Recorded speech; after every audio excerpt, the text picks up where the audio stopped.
이번 시간에는 항상성 유지에 대해서 알아보도록 하겠습니다. 항상성이라고 하는 것은 말에서 느껴지듯이 생물이 체내의 환경을 항상 일정한 상태를 유지하려는 성질을 항상성이다 라고 말을 합니다.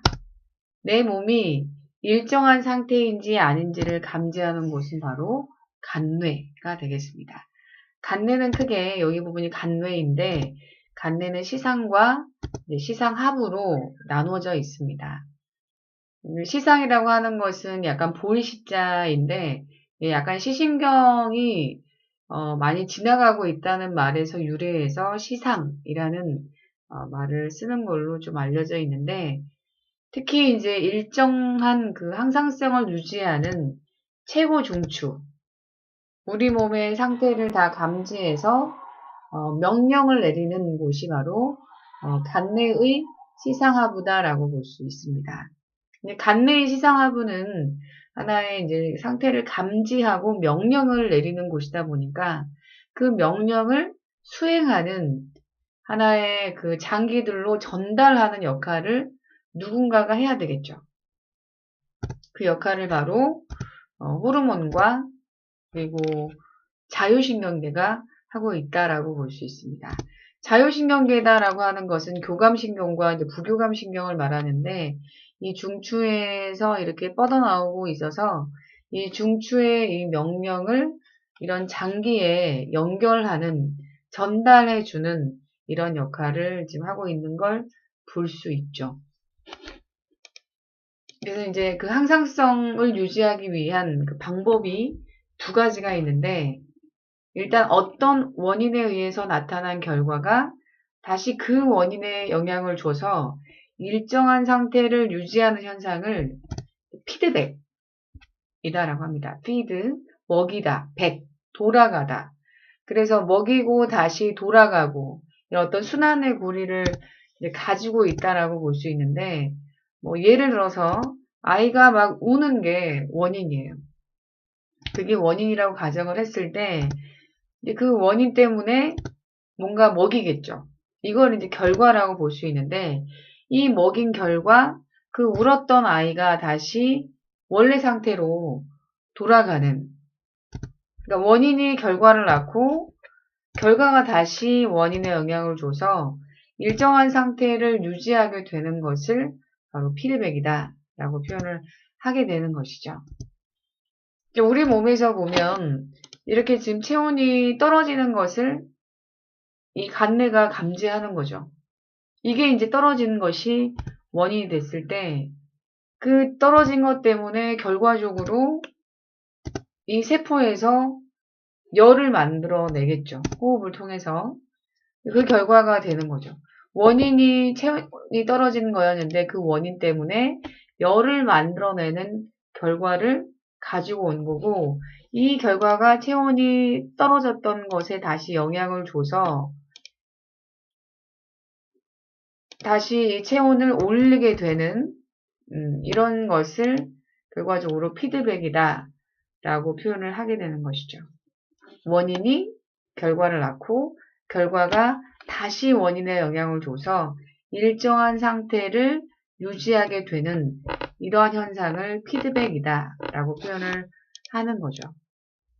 이 피드백은 크게 두 가지로 나눠지는데 원인이 이제 울었던 아이가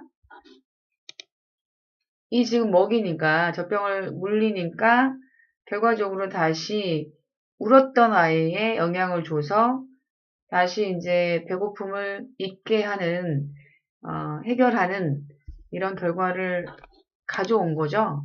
원인이 결과를 낳고 결과가 다시 원인에 영향을 줘서 일정한 상태가 되는데 이게 지금 울었던 것이 일단 배가 고파서 증가했던 것을 젖병을 물림으로 해서 감소를 시켰죠. 진행하는 방향에 대해서 감소를 시켰기 때문에 이것은 음성 피드백이다라는 표현을 쓰게 됩니다.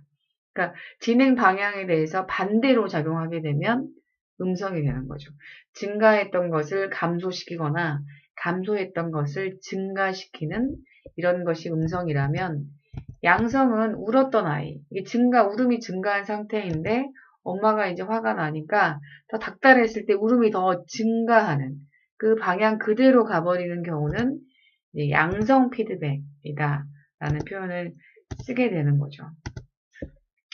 양성 피드백보다는 우리 몸은 거의 음성 피드백에 의해서 증가했던 것은 줄이고 줄였던 것은 늘리고 하는 과정을 겪지만 양성 피드백의 가장 대표적인 예는 이런 경우가 있습니다. 바로 옥시토신인데 일단 그 분만 시기가 되면 옥시토신이 자궁을 수축해 주게 되는 거죠.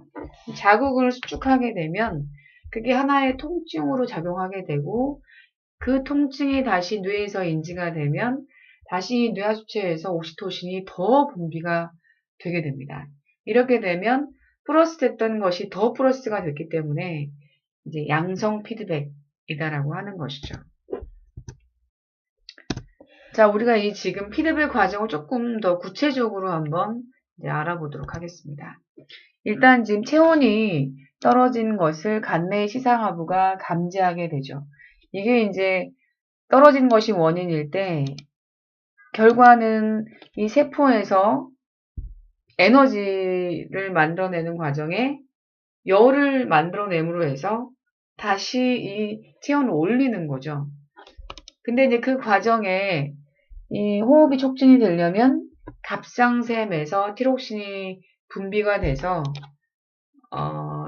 이 세포호흡을 촉진하게 되는 거죠. 그래서 이제 열이 나오면 이 열이 다시 원인에 영향을 주게 된다라는 거죠. 그래서 이 떨어졌던 것을 다시 이제 이렇게 올리게 된다라고 볼 수 있죠. 그러니까 올리는 것은 이 과정이 이제 어떻게 올라갈 수 있게 되느냐 하면 일단 지금 갑상샘에서 티록신이 분비가 되려면 뇌하수체에서 갑상샘을 자극하는 호르몬, 갑상샘 자극 호르몬이 나온다고 했었죠. 근데 갑상샘 자극 호르몬을 좀 영어로 하면 갑상샘이 티로이드, 그다음에 자극, 스티뮬레이팅 호르몬, TSH라고 합니다. 그래서 일단 TSH가 나와서 갑상샘을 자극하게 되면 티록신이 나오게 되겠죠. 그런데 실제로 체온이 떨어진 것을 감지하는 것은 간내의 시상하부이기 때문에 간내의 시상하부에서 뇌하수체를 자극하는 뭔가가 있어야지만이 그 아래쪽으로 전달이 될 수 있겠죠. 그래서 간내의 시상하부에서는 요 TSH가 분비될 수 있게끔 하는 호르몬이 분비가 되게 됩니다.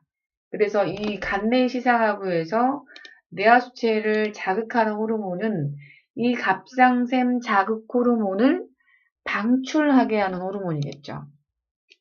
이것을 그래서 TRH라고 하는데 TRH라고 하는 것은 갑상샘 자극 호르몬을 방출, 릴리싱 R. 그래서 TRH라고 하는 것이죠. 그래서 이 과정을 거치게 되면 결과적으로 열이 나와서 이것이 다시 원래 상태로 체온을 올려주는 데 기여를 하게 되겠죠. 그래서 일정한 상태가 유지가 된다라고 볼 수 있습니다. 조금 더 정리해 보자면 자, 이 시상하부에서 일단은 TRH가 나오면 이것이 뇌하수체를 자극하게 되고 이 뇌하수체 전엽에서 TSH가 나오게 되면 이 TSH가 갑상샘을 자극하겠죠. 갑상샘에서 이제 티록신이 나오게 되고 티록신이 나오게 되면 열이 이제 만들어지겠죠. 근데 열이 계속 만들어지게 되면 너무 또 이제 과다해질 수 있으니까 너무 또 과다해지게 되면 이걸 또 이제 시상하부에서 감지하겠죠. 또 감지하게 되면 TRH 분비를 감소시키고 TSH 분비를 또 감소시키고 또 티록신을 또 감소시키겠죠. 이렇게도 유지를 할 텐데 또 너무 감소해도 안 되면 또 이 부족한 상태가 되면 또 시상하부에서 감지하게 되고 이렇게 계속 이제 항상 부족하든지 과다하든지 이런 것들을 시상하부에서 감지해서 일정한 상태로 유지하려고 끊임없이 순환을 한다라고 볼 수 있죠. 물론 일정한 상태가 되면 어느 정도 멈춰 있다가 어떤 상태가 과해지거나 부족할 때 이러한 순환의 고리가 계속 반복이 된다라고 볼 수 있습니다. 근데 여기 선생님 절대 복종이라는 표현을 좀 썼는데 이런 표현은 왜 쓰냐면 예를 들어서 TSH 농도가 어떤 이유에 의해서 증가했다고 가정을 해볼까요? 그러니까 뭐 주사를 했다거나 어떤 장기에 문제가 생겨서 TSH만 뇌하 수치가 문제가 생겨서 TSH만 뭐 증가를 했다거나 여러 가지 이제 이유 때문에 TSH 분비가 증가했다고 농도가 증가했다고 한번 가정해 보도록 하겠습니다. 그럼 TSH가 일단 증가하게 되면 갑상샘이 자극을 받을 수밖에 없겠죠. 그러면 티록신이 증가할 수밖에 없습니다. 이 방향은 절대 복종을 할 수밖에 없는 단계인 거죠. TRH가 많아지면 TSH도 많아지고 TSH가 많아지게 되면 티록신도 많아진다는 소리입니다. 그러나 티록신이 너무 과하게 되면 그것은 결국 시상하부에서 감지가 되기 때문에 다시 이 티록신에 의해서 그 상태를 극복할 수 있게 된다. 뭐 이런 의미로 그려놓은 건데 얘를 좀 다시 보겠습니다. TSH 농도가 증가한다면 티록신도 당연히 증가하겠죠. 네, 그러나 너무 과하게 되면 이것을 시상하부에서 감지하게 되고 그러면 다시 TRH가 줄겠죠. 네, 너무 많이 나왔다는 걸 내가 감지했기 때문에 그럼 TRH가 감소하게 되고 얘가 또 자극을 받게 되면 TSH도 감소하겠죠. 그렇게 함으로 해서 증가했던 것이 감소하게 되는 결과를 가져와서 일정한 상태가 된다라는 것이죠. 하나의 피드백 과정이다라고 볼 수 있겠죠. 자, 티록신의 농도가 증가하는 게 원인이에요. 얘가 이제 여기서 원인이라고 보고 이게 너무 과하게 되면 자, 이 티록신이 과하게 되면 TRH가 이제 여기서 감지를 하게 되니까 열이 너무 과하다는 걸 알게 되면 TRH가 감소하게 되고 이건 절대 복종이니까 TSH도 감소하게 되고 티록신도 감소하게 되겠죠. 그래서 증가했던 것이 결과적으로 티록신을 감소하게 된다라는 것입니다. 피드백 과정을 거쳐서. 근데 만약에 갑상샘을 제거한다면 티록신 분비가 거의 일어나지 않겠죠. 네, 티록신 분비가 줄어들겠죠. 나오지 않거나 물론 이제 나왔던 상태에서 안 나오게 되니까 이제 감소했다고 표현을 해볼게요. 그러면 너무 이제 부족한 상태가 되니까 이것을 여기서 감지하겠죠. 감지하게 되면 얘가 이제 증가를 할 텐데 얘가 증가하게 되면 이쪽으로는 절대 복종이기 때문에 TSH도 증가를 하겠죠. 그래서 이제 갑상샘을 또 자극할 텐데 갑상샘이 이 티록신 분비가 잘 되지 않기 때문에 다른 외적인 방법을 통해서 극복을 해야 되겠죠. 이번에 아이오딘이 결핍했다면 이런 경우에 아이오딘이라고 하는 것은 이제 티록신을 구성하는 무기 염료가 되겠습니다. 그래서 아이오딘이 없다면 티록신이 잘 안 만들어지겠죠. 그렇게 되면 이 아이오딘이 결핍이 되면 결과적으로 티록신이 안 만들어질 테고 얘가 안 만들어지게 되면 여기서 열이 부족하다라는 걸 감지하겠죠. 그러면 TRH 분비는 증가를 시킬 테고 TSH 분비도 증가를 시킬 텐데 이 갑상샘이 자극을 받지만 결과적으로 재료가 부족하기 때문에 티록신이 잘 안 만들어지겠죠. 그래서 계속해서 이 TS 부족한 상태니까 TRH, TSH가 계속 나오다 보면 결과적으로 이러한 결과까지 가져온다라는 거죠. 네, 티록신이 이제 아이오딘이 결핍된 지역에 많이 사는 사람들이 나타나는 증상인데 이게 티록신이 안 만들어지고 몸에서는 계속 부족하다는 신호를 느끼게 되기 때문에 이 시상하부는 계속해서 TSH를 분비하겠죠. TSH는 갑상샘을 계속 건드리게 됨으로 해서 점점 이렇게 비대해지는 이런 결과를 가져온다라고 볼 수 있습니다.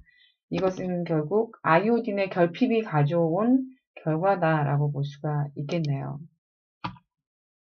또 항상성을 유지하는 방법의 두 번째는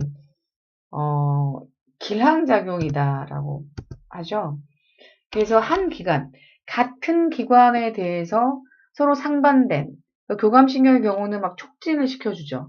부교감신경은 또 억제를 시켜주고, 그렇게 함으로 해서 항상 이제 심장이 일정하게 뛰게 하는 이런 작용을 기량작용이다 라고 표현을 하게 됩니다. 이렇게 해서 이제 항상성을 유지하게 된다라고 볼 수가 있겠습니다. 오늘 여기까지 할게요.